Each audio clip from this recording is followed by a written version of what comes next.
aquele que quiser ganhar a sua vida vai perder, aquele que colocar, né, em condição assim maior. O João estava falando, é interessante que a gente mais ou menos sabe como que nós devemos nos proceder, as coisas que a gente precisa fazer. A gente já sabe isso muitas vezes desde a adolescência já.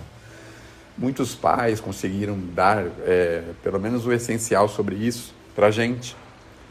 Mas eu acho que a grande questão é como nós podemos empreender isso, porque o mundo é tão sedutor, a gente prefere muito mais as atividades do mundo, que é passeios, happy hours, barzinhos, álcool, festas, aniversários, casamentos, do que procurar as coisas maiores da vida, não é? Então precisamos saber como que a gente pode se motivar nessa direção.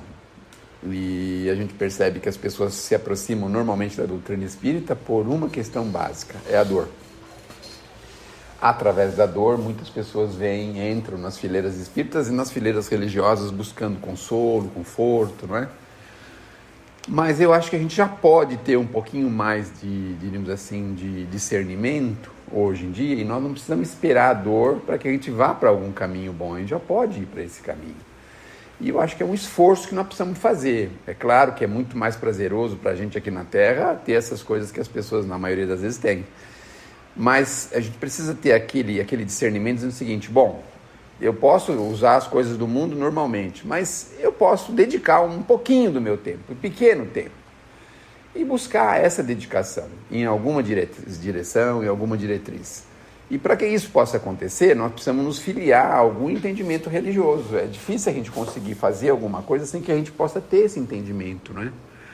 Então, filiar-se ao entendimento religioso dá maior preferência, não precisa ser esse ou aquele, mas qualquer um deles. Esse é o primeiro ponto. E depois entender que nós estamos na Terra e estamos aqui numa tarefa, numa missão de ajuda mútua, nós não estamos aqui sozinhos. Então, desde as menores coisas que a gente adquire para o nosso dia a dia, até as coisas mais complexas, a gente precisa de outras pessoas. Então, talvez se colocar numa condição de favorecer alguém, com a vontade de favorecer alguém, na direção de ajudar, de fazer alguma coisa. As pessoas que querem ganhar a vida, né, algumas crianças, alguns jovenzinhos são colocados às vezes nesse sentido, né, que eles têm que vencer na vida. Mas vencer como? Vencer o quê? E a gente sempre associa as questões materiais, financeiras, né? Então os pais às vezes indicam que ele vai vencer, quer que o filho vença na vida sendo rico, tendo recursos. E a gente esquece que, na verdade, talvez o vencer na vida é ser uma pessoa boa, humilde, fraterna, carinhosa, amorosa. Vencer na vida, eu acho que é mais isso do que eu ter os recursos, né? Porque a gente vê pessoas com tão largos recursos amoedados e tão, assim, carentes de educação moral e espiritual, não é? E eu acho que o vencer mesmo é esse, é que a gente possa ter condição de ser uma pessoa cada vez melhor. Acho que esse é o vencer, não é?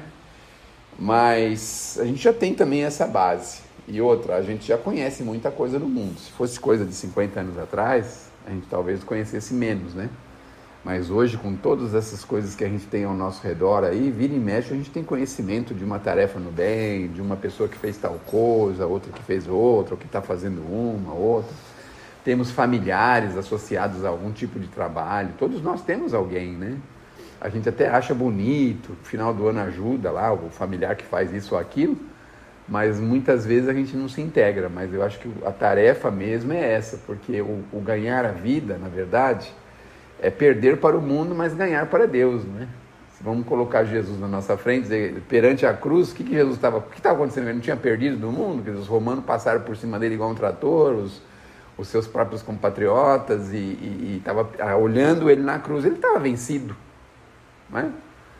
Agora, passado todo esse tempo, a gente olha para trás e fala assim: puxa, foi necessário esse ensinamento, porque se Jesus, que fez tudo pelo mundo, passou por isso, então a gente também não pode esperar muita coisa, não é mesmo?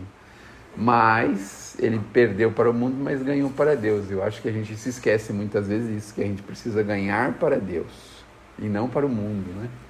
Então, se a gente tiver um filhinho que é dedicado ao amor, à fraternidade, uma pessoa que a gente percebe que ele é ligado às coisas maiores da vida, já dá para a gente um grande contentamento. E ligar um sinal de alerta muito grande, muito forte, quando os nossos queridos estiverem assim na diretriz do enriquecimento, de ter muito dinheiro, de coisas assim, porque isso pode ser muito perigoso para o espírito, né? Então é isso aí.